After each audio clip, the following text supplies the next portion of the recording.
हरिओम।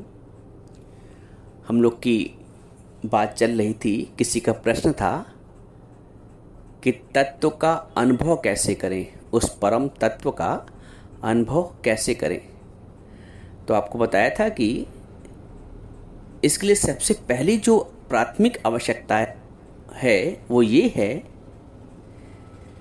कि एक तत्वदर्शी गुरु की प्राप्ति हो।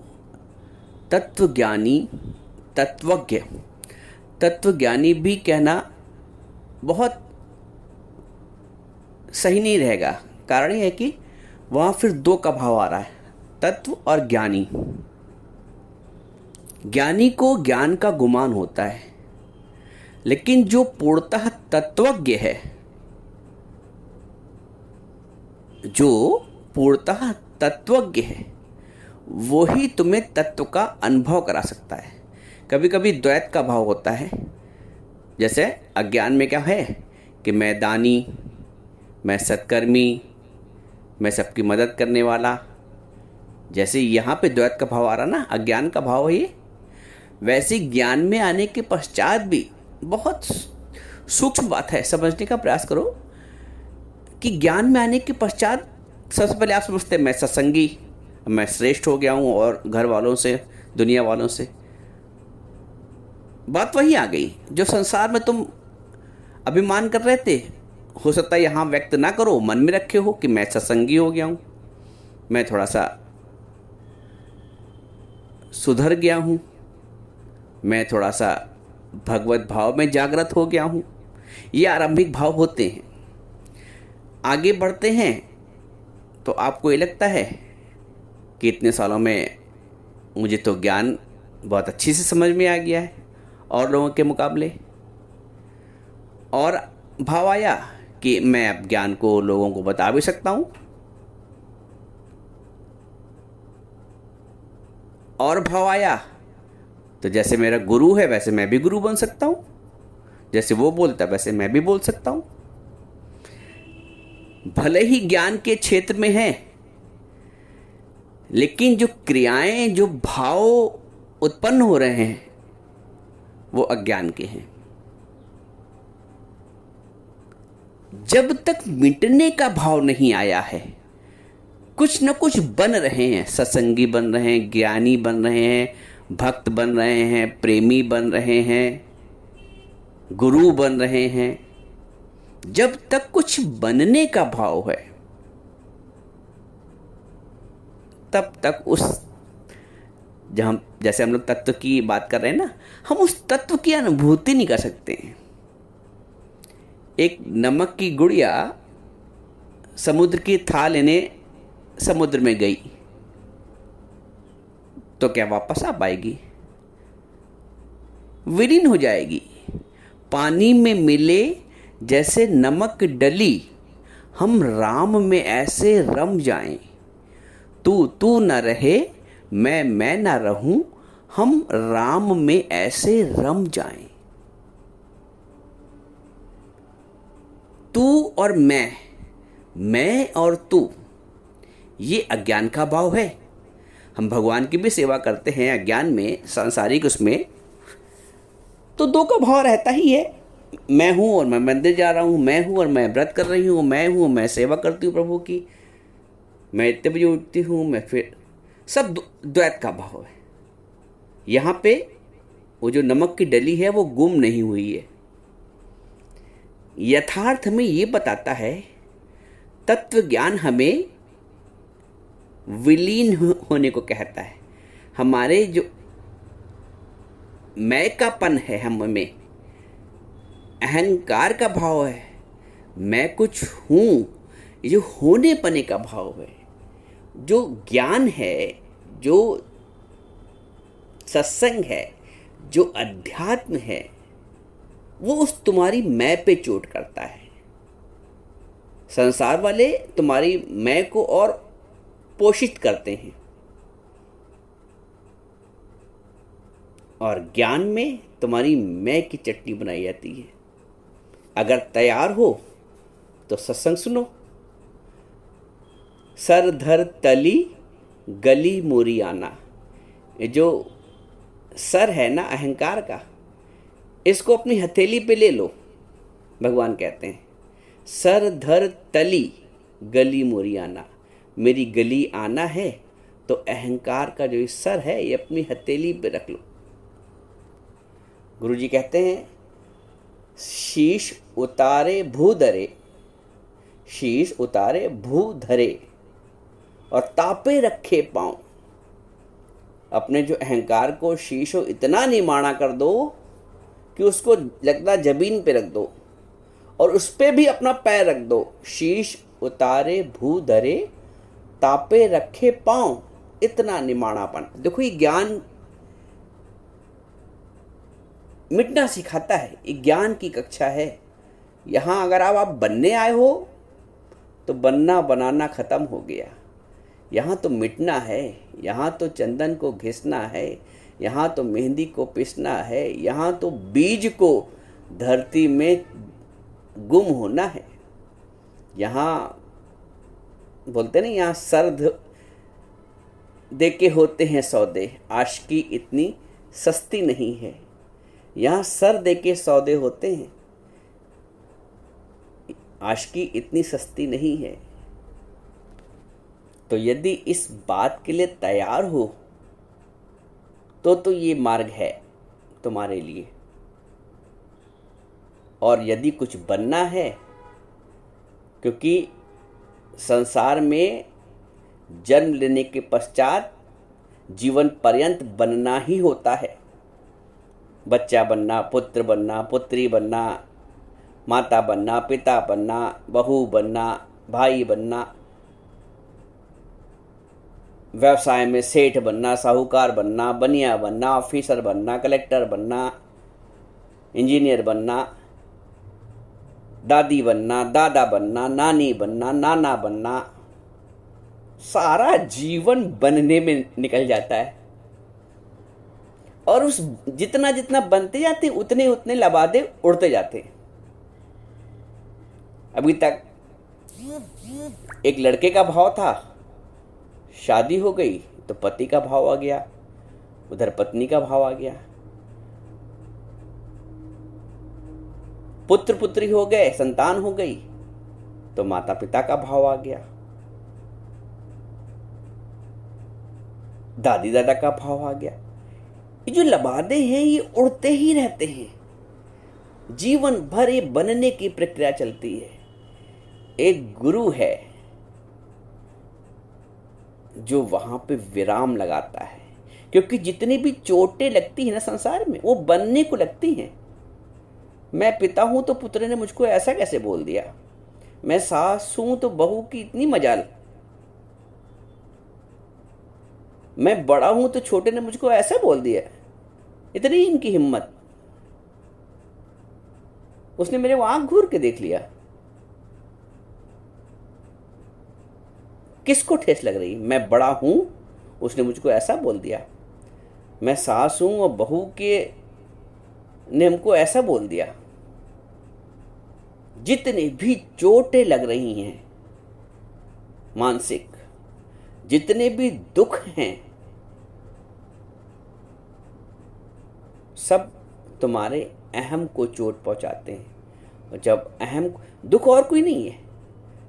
आज के ज़माने में तुम किसी से पूछो तो कोई ये नहीं कहेगा कि मैं भूखे मर रहा हूँ, मैं प्यास से मर रहा हूँ और बड़ा इस बार सूखा पड़ गया। और ये दुख अब नहीं रह गए, अब मानसिक दुखों ने जगह ले ली है। इसीलिए कोई ये नहीं कहता है कि मैं पूर्णतः संतुष्ट हूं, क्योंकि अंदर से संतुष्टि नहीं है ना। कारण ये है कि जो प्राप्त करना था वो प्राप्त नहीं किया, और वो सब प्राप्त किया जो मिटने वाला है, जो जाने वाला है, जो छूटने वाला है, और जो सदा, नानक जी बोलते सदा बसत तुम साथ, और जो सदा बसने वाला है हमारे साथ, उधर रुख ही नहीं किया। फिर गुरु जब जीवन में हमारे आता है, एक सच्चा गुरु देखो दुनिया में गुरु भी बहुत हैं। जैसे पिछली सत्संग मैंने बताया कि जब आप तत्व का अनुभव करना चाहते हैं तो सबसे पहली आवश्यकता ये है कि आपके पास एक तत्वज्ञ गुरु हो। भगवान कृष्ण ने भी अर्जुन से चौथे अध्याय में कहा है, तत्वविद प्रणिपातेन परिप्रश्नेन सेवया उपदेक्षन्ते ते ज्ञानम ज्ञानिनः तत्वदर्शिना। एक तत्वदर्शी गुरु के शरण में जाओ, प्रणिपातेन, और उसके बिल्कुल चरणों में दंडवत लेट जाओ। उपदेक्षन्ते ते ज्ञानम, जब वो तुम्हें ज्ञान का उपदेश देंगे, ज्ञानिनः तत्वदर्शिना, तब तुम तत्व का दर्शन करोगे। तो सबसे पहले आवश्यकता है तत्वदर्शी गुरु की प्राप्ति, और उसके शरण में जाके इतना समर्पण का भाव। जैसे अर्जुन भी कहते हैं भगवान से, जब उन्होंने भगवान को भगवान समझा कि शिष्यस्ते हम शाधिमाम त्वाम प्रपन्नम, मैं आपका शिष्य हूं और आपकी शरण में हूं। तो ऐसे गुरु की, दुनिया में गुरु की कमी नहीं है, गुरु बहुत हैं, पंडाल भरे हुए हैं सबके, लेकिन सब बना रहे हैं, सब मैं को पोषित कर रहे हैं। और मैं जब पोषित होती है ना तो और ज़्यादा धक्का लगता है। एक सच्चा गुरु है जो तुम्हें तुम्हारे आत्म भाव में स्थिर करता है। तभी भगवान से अर्जुन ने पूछा था कि स्थित प्रज्ञ के लक्षण क्या हैं प्रभु। जो व्यक्ति, जो साधक अपनी आत्मा में स्थित रहता है, अपने तत्व की अनुभूति में रहता है, उसके लक्षण क्या हैं। तो जो सच्चा गुरु है वो तुम्हें आत्म भाव में स्थित करता है, देह भाव से ऊपर उठाता है। वो तुमको बनाता नहीं, हर जगह तुम्हारी मैं को डंडा मारता है, क्योंकि ये मैं ऐसी है ना। कहते हैं कुत्ते की पूंछ। फिर एक बार किसी साधक ने गुरु से पूछा, बड़ा बेतुका प्रश्न था, लेकिन उसने पूछा कि गुरुजी आपकी दाढ़ी अच्छी या कुत्ते की पूंछ। अब है तो बड़ा बेतुका प्रश्न, इसका क्या उत्तर दिया जाए। लेकिन संत को बड़ा धैर्य होता है, और कोई साधारण संत होता, गुरु होता, तो एक तमाचा मारता। ये कैसा प्रश्न पूछता है, कुत्ते की पूंछ अच्छी है मेरी दाढ़ी? भला मेरी दाढ़ी और कुत्ते पूंछ का क्या मिसाल। लेकिन संत शांत रहे। जो शांत है वो संत है, जो शांत है वही संत है। तो गुरुजी शांत रहे, बोले बेटा मैं तुम्हें समय आने पे बता दूंगा। उसके प्रश्न का उत्तर कि कुत्ते की पूंछ अच्छी या आपकी दाढ़ी, संत ने शांत स्वर में उत्तर दिया कि समय आने पे मैं तुम्हें बता दूंगा। ठीक है, ज्ञान की वाणी चलती रही, सत्संग आता जाता रहा वो आदमी। एक दिन एक समय आया जब गुरु को लगा कि अब मेरे शरीर का अंत समय आ गया है, मुझे इस शरीर को छोड़ना पड़ेगा। गुरुजी ने उस व्यक्ति को बुलाया जिसने प्रश्न पूछा था कि बुला ला उसको, मैं उसका उत्तर देना चाहता हूं शरीर छोड़ने से पहले। आया वो व्यक्ति। तब संत ने कहा कि भैया मेरी दाढ़ी अच्छी है। तो उस व्यक्ति ने कहा कि इतना छोटा सा आंसर देने के लिए आप इतने साल, आप तब भी बता सकते थे कि मेरी दाढ़ी अच्छी कुत्ते की पूंछ से, आपने इतने साल क्यों लगा दिए।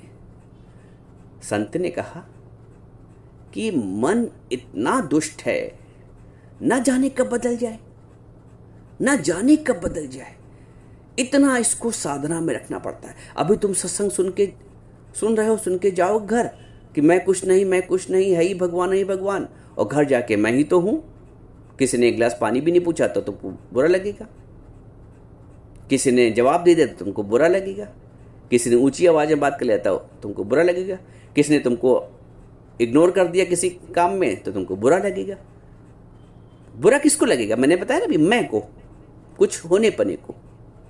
और सत्संग में क्या सीखते हो कि मैं कुछ नहीं, है तो भगवान, देह भाव से मैं कुछ नहीं हूँ। देखो यही तत्व ज्ञान है, समझने का प्रयास करो। छोटी छोटी बातों से उस तत्व को तुम पकड़ पाओगे। जब जब तुम जितना घिस दोगे चंदन को, उतना ही वो पदार्थ निकलेगा घिसने के बाद और मस्तक में सुशोभित होगा। मेहंदी जितनी महीन पिस जाएगी उतनी बढ़िया रचेगी। तो जितना अपने अहंकार को महीन घिस दोगे, पीस दोगे, उतने ही तत्व का महत्व, तत्व का अनुभव आप उतने अच्छे ढंग से कर पाएंगे। मैंपन के रहने से आप उस तत्व का अनुभव नहीं कर सकते। शास्त्रों में उपमा देते हैं कि जैसे गन्ना और रोटी आप एक साथ नहीं खा सकते हैं, वैसे ही सत्य को और असत्य को, संसार को और ब्रह्म को आपको समझना पड़ेगा। आप किस स्थिति में हैं और गुरु क्या चाहता है। एक सच्चा गुरु कौन सी स्थिति हमारी बनाना चाहता है, क्योंकि मन का स्वभाव है भटकना। जीवन भर भटकते ही तो आया है भैया, बताओ आप। जीवन भर भटकते आया, कहीं उसको ठौर मिला ही नहीं। गावे गावे मैं फिरा, संता बड़ा सुका, जिसकी तलब आसान उसका बड़ा दुकार। बहुत ऐसे गुरुओं की बहुत कम, ऐसे गुरुओं से बहुत कम मिलना हो पाता है। 184 भटकता कहीं ना पाया ठौर। ये जो भटकन की बात कर रहे हैं, ये आज की भी भटकन नहीं। आप ये समझो कि आज की भटकन है 50 साल की, 40 साल की, 30 साल की। ये जन्मों जन्मों की भटकन है। 184 भटकता कहीं ना पाया ठौर। ये भटकन तो तभी मिटी जब सतगुरु पाया ठौर। सतगुरु बोला है। ये भटकन बिना सतगुरु के कोई मिटा ही नहीं सकता है।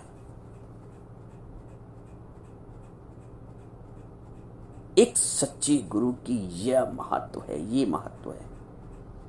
गुरु उस जन्म जन्म की भटकन को मिटाता है।